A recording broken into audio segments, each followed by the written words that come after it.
So, hello sir, bali gagawa na, proceed na tayo sa event bridge. And then, go na tayo sa Amazon event bridge. Tapos mag-create create role lang tayo dito. No, punta pala tayo sa event bus. And then, dito tayo mag-create ng event bus.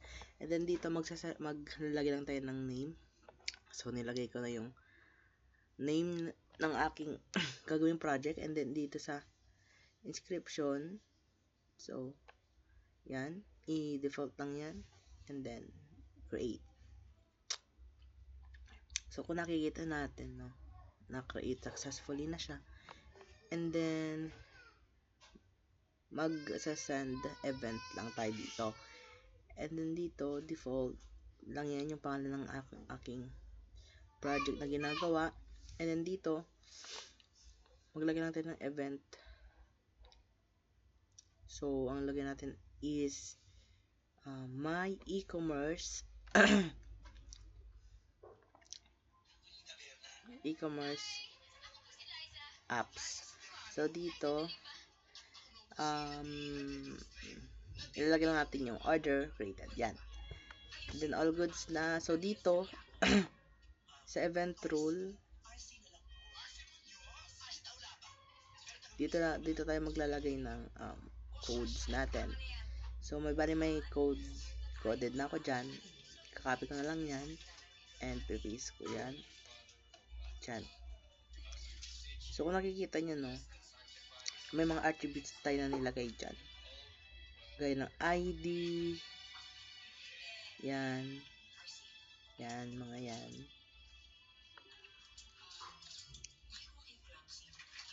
Yan.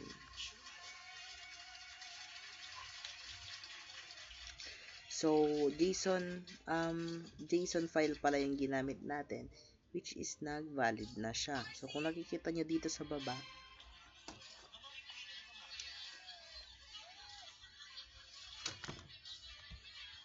yan, JSON is valid. And then dito, yan yung parang need na sundin. Yan. And then, dito wala naman na tayo masyado gagawin dito sa additional option. So, wala na tayo masyadong gagawin dyan.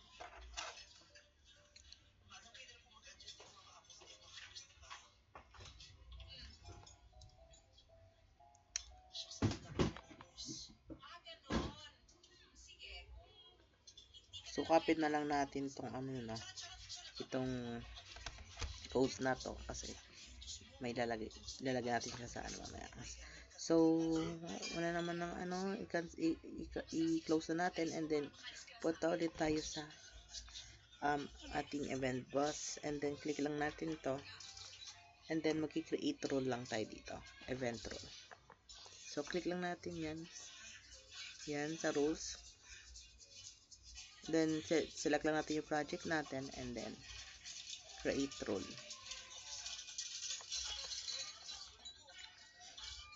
So, dito, ilalagay natin yung name ng ating role.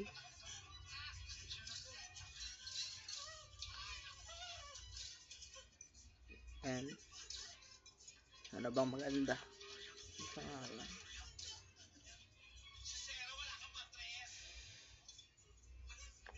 Yan.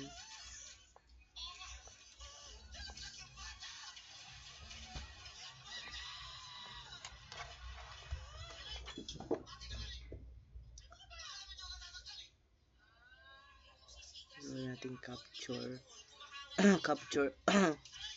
all new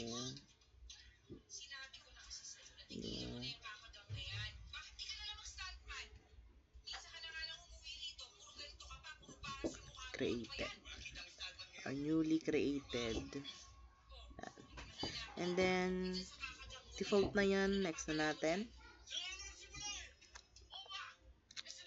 And then dito sa event source, so bali dito meron tayong 3 choices dito. Yan, yan.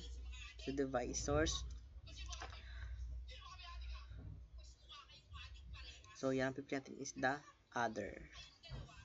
Yan. And then dito scroll natin sa sample event optional.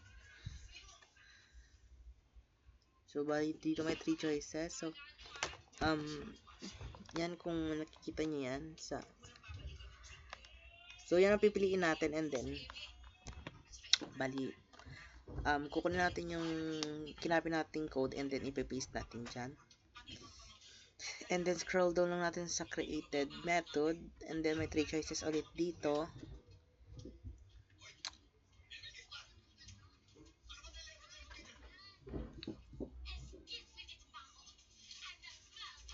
So dito sa event pattern, no, pipili lang tayo dito ng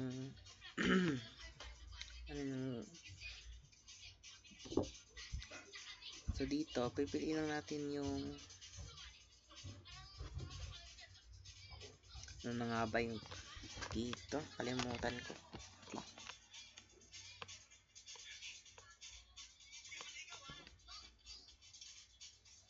So later na lang, nakalimutan ko. So dito pupunta lang tayo dito sa may event pattern info para kalkalin or kunin natin yung codes for para dyan. So pindutin lang natin tong info, and then dito may mga learn more, so click lang natin yan. So mamaya dito tayo sa event process, so pindutin mo natin yan, and then mapupunta tayo sa yung new tab dito sa get start event. So may makikita tayo ditong mga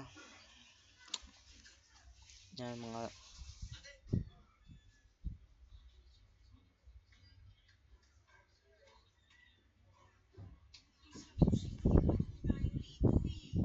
so, ano tong mga to.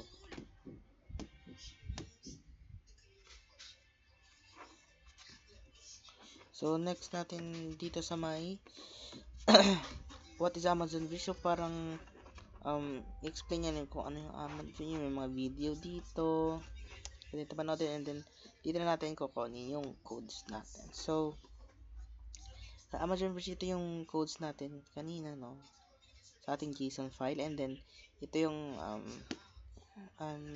codes natin sa bago. Copy lang natin yan, and then balik tayo sa Amazon Event Bridge, and then paste lang natin dito, and then later i-edit natin yan. Kung magma-match siya, so hindi na natin siya need i-edit. Pero kapag hindi siya magma-match sa ating pattern, hindi natin may i-decode dyan. So yun, ito yung nakalagyan na natin codes para sakaling hindi siya mag-match. So try natin test pattern. So yan, hindi siya nag-match pattern. So try natin, need natin siyang i-edit, may need tayong palitan.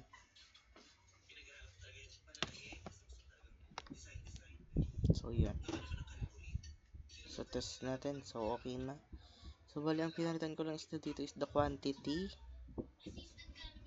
Yan, so ma-analyze lang ako dun, and then kung i-50 natin is hindi siya magmamatch dahil ang quantity ng 10 item is 5. Yan, so balik natin sa 5, and then match, and then okay na siya ulit. So pwede natin siyang i-next, and then dito sa select target, so default lang I think dito, and then click lang natin yung ulit yung so ano pa ba dito, ay wala na ata. So next na lang natin yan. So dito, no, pipili pala tayo ng isang project na ginagawa natin. So like mga lambda, ganon. And then try natin yung sa what is this, sa queue. Yan. Then select lang natin dito sa additional, so later na dyan, and dito muna. So no found, no, nakikita nyo kasi may mga project na ako na dinelete. Tineterminate ko kasi agad. So, hanap tayo ng ginawa kong project noon na naiwan. Sana meron pa. So, try natin ulit maghanap. So, try natin dito sa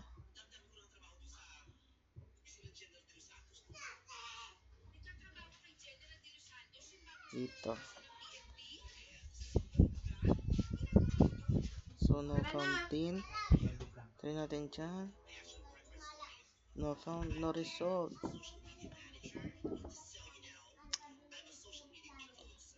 Wala rin. Try natin. Sige lang, hanap na to. Sa traffic. Ayun, meron. So, yan. Yan na lang yung ating gawan. And then, select lang natin yan. Additional settings. So, dito sa R. Lagay lang natin dyan 1 hour para hindi masyadong matagal.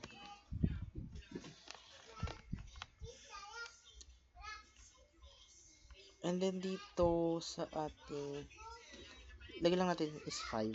Yan.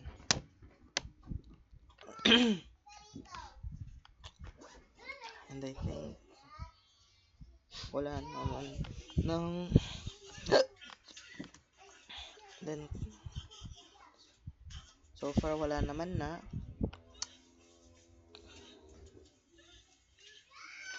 Tignan natin mabuti na. Next. Ay, what happened? Ay, none lang pala dito, no? So, click lang natin yung none and then next. So, configure tags, optional naman na yun and then click next. So, ito na yung ating, i-review natin yung ating ginawa. So, dito yung event pattern natin and then the targets nating target and then create rules. So, nakikita niya successfully na siya, no? And then, click lang natin yung ating project na ginagawa. So, yan. Nakikita niya, enable na siya. Standard, and then, so, yan. ARN. So, the LRN ay event. Okay na, sir.